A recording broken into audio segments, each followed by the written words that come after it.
নমস্কাৰ, মই মজিদ। বন্ধুসকল, পলকতা চাওক আজি সন্ধিয়াৰ 7টা গুৰুত্বপূৰ্ণ খবৰ। প্ৰথমটো খবৰ, ৰাজ্যত পুনৰ ভয়ংকৰ ৰেল দুৰ্ঘটনা। ৰেলৰ খুন্দাত মৃত্যু হৈছে 7টাকৈ হাতীৰ। ৰাজধানী এক্সপ্ৰেছৰ 5টাকৈ ডবা লাইনচ্যুত। কামৰূপ যমুনামুখৰ মাজৰ চান্দোৰাইত ভয়ংকৰ দুৰ্ঘটনাত পতিত হয় ৰাজধানী এক্সপ্ৰেছ।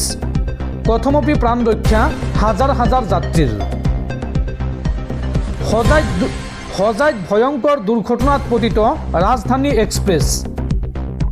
ৰাজধানী এক্সপ্ৰেছৰ 5টাকৈ ডবা লাইনচ্যুত। প্ৰথমপি প্ৰাণ ৰক্ষা হাজাৰ হাজাৰ যাত্ৰীৰ। এই ঘটনাৰ পিছতে চাৰিওফালে হাহাকাৰ অৱস্থা। নিশা প্ৰায় 2 বজাত সংঘটিত হয় এই ভয়ংকৰ ৰেল দুৰ্ঘটনা। খাদ্যৰ সন্ধানত বনাঞ্চলৰ পৰা ওলাই আহিছিল প্ৰায় শতাধিক হাতী।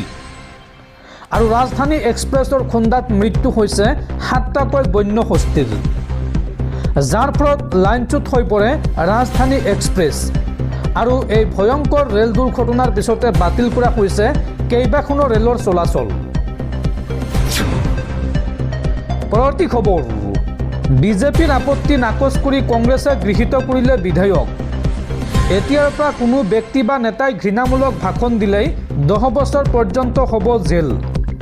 ঘৃণা বিয়পোৱা বক্তব্য দিলেই ৰুজু হ'ব জামিনবিহীন গোচৰ। বিজেপিৰ আপত্তি নাকচ কৰি কংগ্ৰেছে গৃহীত কৰিলে বিধেয়ক। এতিয়াৰ পৰা ঘৃণামূলক ভাষণ দিলেই হ'ব 7 বছৰ পৰ্যন্ত জেল। ঘৃণা বিয়পোৱা বক্তব্য দিলেই ৰুজু হ'ব জামিনবিহীন গোচৰ। বিজেপিৰ বিধায়কৰ প্ৰতিবাদৰ মাজতেই বিধানসভাত গৃহীত হ'ল গুৰুত্বপূৰ্ণ বিধেয়ক। গৃহীত হ'ল hate speech and hate crimes bill 2025। কৰ্ণাটকৰ কংগ্ৰেছ চৰকাৰে উত্থাপন কৰিছিল এই বিধেয়কখন।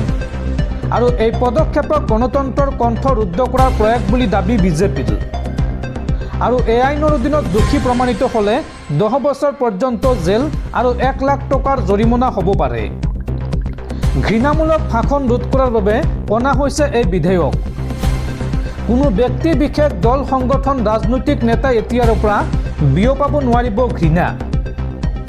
প্ৰথমবাৰ এই অপৰাধ কৰিলে 1 পৰা 7 বছৰৰ কাৰাদণ্ড হ'ব। আৰু পুনৰ একেটা ভুল কৰিলে 2 পৰা 10 বছৰ পৰ্যন্ত হ'ব জেল, লগতে হ'ব 1 লাখ টকা পৰ্যন্ত জৰিমনা। পৰৱৰ্তী খবৰ, প্ৰধানমন্ত্ৰী মোদী যেতিয়া মুখ্যমন্ত্ৰী আছিল তেতিয়া আৰাম কৰিবলৈ 16 বাৰ চীনলৈ গৈছিল। আৰু এতিয়া এছ জয়শংকৰে মোদীৰ বিলাস আৰু আৰামৰ খবৰ ৰাখে। প্ৰধানমন্ত্ৰী মোদীক সমালোচনা কৰি এই মন্তব্য জ্যেষ্ঠ বিজেপি নেতা সুব্ৰমণিয়াম স্বামীৰ। দৰ্শকসকল, আৰু বহুতো গুৰুত্বপূৰ্ণ খবৰ আছে। তাৰ আগতে আপোনাক জনাওঁ যে যদি আপুনি এতিয়ালৈকে এইটো ভিডিঅ'ত লাইক কৰা নাই তেন্তে এতিয়াই ভিডিঅ'টোত লাইক কৰি দিয়ক।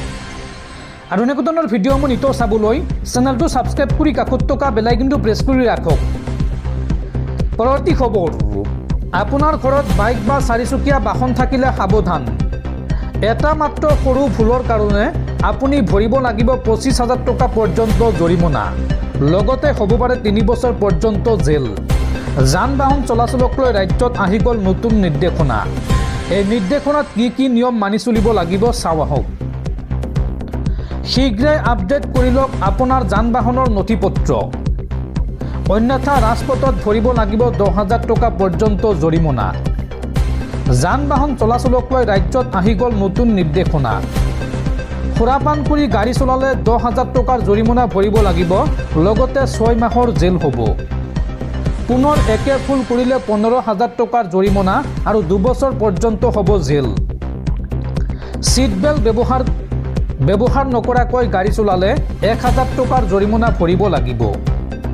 হেলমেট নোহোৱাকৈ গাড়ী চলালে 1,000 টকাৰ জৰিমনাৰ লগতে 3 মাহলৈ বাতিল হ'ব লাইচেন্স। মোবাইল ফোন ব্যৱহাৰ কৰি গাড়ী চলালে 5,000 টকাৰ জৰিমনা ভৰিব লাগিব। লাইচেন্স নোহোৱাকৈ গাড়ী চলালে আপুনি ভৰিব লাগিব 5,000 টকাৰ জৰিমনা। 2চকীয়া বাহনত 3জন উঠিলে 1,000 টকাৰ জৰিমনা ভৰিব লাগিব। ইঞ্চুৰেঞ্চ নোহোৱাকৈ গাড়ী চলালে 2,000 টকাৰ জৰিমনাৰ লগতে 3 মাহৰ জেল। আৰু বাৰে বাৰে এনে ভুল কৰিলে 4,000 টকাৰ জৰিমনা ভৰিব লাগিব। আৰু প্ৰদূষণ প্ৰমাণপত্ৰ নাথাকিলে ভৰিব লাগিব 10,000 টকাৰ জৰিমনা, লগতে 6 মাহ পৰ্যন্ত জেল হ'ব পাৰে। বিপদজনকভাৱে গাড়ী চলালে 5,000 টকাৰ জৰিমনা ভৰিব লাগিব। ৰাজহুৱা পথত ষ্টাণ্ট বা ৰেচিং কৰিলে 5,000 টকাৰ জৰিমনা ভৰিব লাগিব। অভাৰলোড কৰিলে 20,000 টকাৰ জৰিমনা। আৰু কম বয়সৰ ল'ৰা ছোৱালীয়ে গাড়ী চলালে 25,000 টকাৰ জৰিমনা, লগতে 3 বছৰ পৰ্যন্ত হ'ব জেল। আৰু এবছৰলৈ বাতিল কৰি দিয়া হ'ব সেই বাহনৰ পঞ্জীয়ন। আৰু লগতে 25 বছৰ বয়সলৈকে ড্ৰাইভিং লাইচেন্স নাপাব সেইগৰাকী নাবালকে। গতিকে শীঘ্ৰেই আপডেট কৰি লওক আপুনি আপোনাৰ যান বাহনৰ নথিপত্ৰ, অন্যথা কিন্তু ৰাজপথত বৃহৎ পৰিমাণৰ জৰিমনা ভৰিব লাগিব আপুনি। পৰৱৰ্তী খবৰ, পুনৰ উত্তপ্ত চুবুৰীয়া ৰাষ্ট্ৰ বাংলাদেশ। বাংলাদেশত পাকিস্তান মডেল।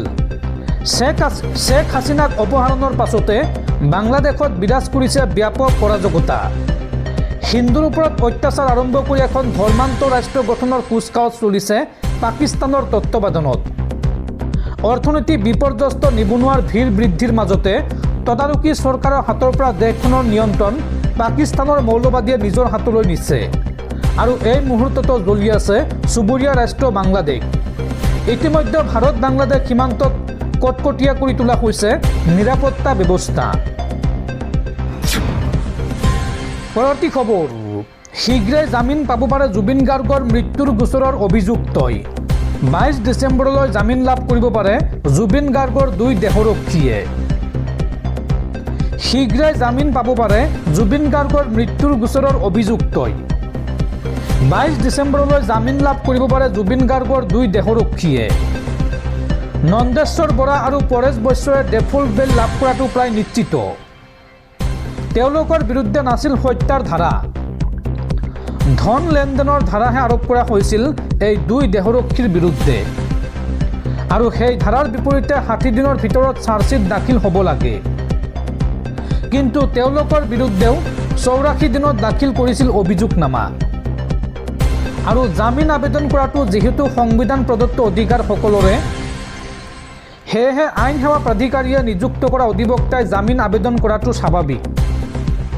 আৰু আদালতে এই আবেদনৰ বিপৰীতে জামিন প্ৰদানৰ পূৰ্ণ সম্ভাৱনা আছে। পৰৱৰ্তী খবৰ, পাকিস্তানৰ প্ৰাক্তন প্ৰধানমন্ত্ৰী ইমৰান খানক 17 বছৰৰ কাৰাদণ্ড আদালতৰ। তোষাখানা 2 দুৰ্নীতিৰ গোচৰত পত্নী বুছৰা বিবিক 17 বছৰৰ কাৰাদণ্ড আদালতৰ। 2021 চনত চৌদি চৰকাৰৰ পৰা লাভ কৰা চৰকাৰী উপহাৰৰ সৈতে জড়িত দুৰ্নীতিৰ গোচৰত এই শাস্তি সপত্নীক প্ৰাক্তন প্ৰধানমন্ত্ৰীজনক। আৰু দুয়োৰে ওপৰত 10 নিযুত টকাকৈ জৰিমনাও আৰোপ কৰে ৰাৱালপিণ্ডিৰ বিশেষ আদালতে।